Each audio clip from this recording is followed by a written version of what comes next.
یادگار برای یک خیلی خوب خیلی واش در مورد شاگردت بگوش یادگار ما بس زحمتی کاشتار ندارم بازار نرفت یقین هستی و نباید درس بته فقط همشه یک چیز میمونی تان تان همشه باید بیاد 10 درصد گرماوتی خیلی تا 100 درصد 10 درصد نه بله خب پهلوان مثلا جان بگو باره همشه همین چیز که باید مونده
تست گه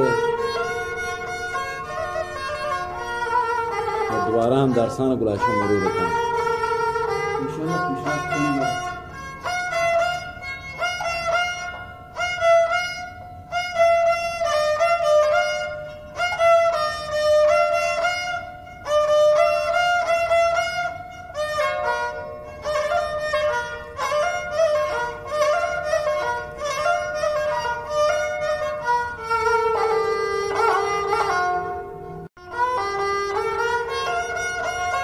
خب پهلوان یعنی از نظرش که مثلا انگشتان ما گناه تا آشنا ببین اوکی لگونه از گنگی در بیاین دریان دیگه گونگیشی کمانه گا بالکل یعنی کمانه تی ترمز و کلاشی چون اگر وقتی ترمز مگنه ماشین روی بله یا مثلا اگر تو شکم ترون بکنه چالاک تری بگیره نه ایشی زیرک تون تر کنه ایشی توی بگیری ترمز بله ایشی تو کم شلتر بگیره صدای کمتری بگیره بله ایشی کم سیفتر کنه صدای لنکن چه سیفتر کنه لنکن که دورده تا کمانه سیفتش بگیره لنکن یعنی گو کمانه گا خب سیفتی داشت میشه حالا بده شولی یعنی زمانی که کمانه که شول لبو آواز سرود کمتر بو زمانی کمانه که سیفتر گره تواری بورس سره بو چیزی ایرانه درسته بله خب این ودی اصلا یعنی نه الان در مورد ما مثلا اندازه تو چی نه سیفت کنه؟ بله سیفت دو بدار سیفتش بگیره بگم که زوره توار بیس بودش چیش بکنه؟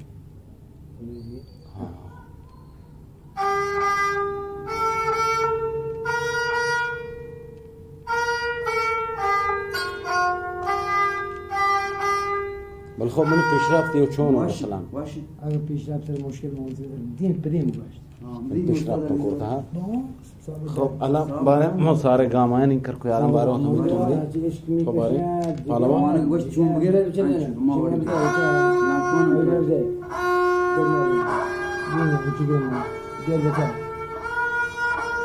لنکون زور به واسه سیمون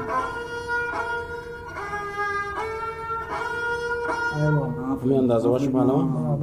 هر اندازه که کمانه گشت دور بکنه هم اندازه رو سیما يعني شيء قوانين قصة جد مثلا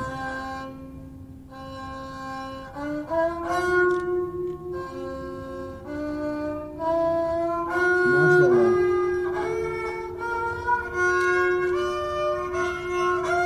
زمان تو ها ماشي جبت بیادا چیه بشه بیادا بیا تا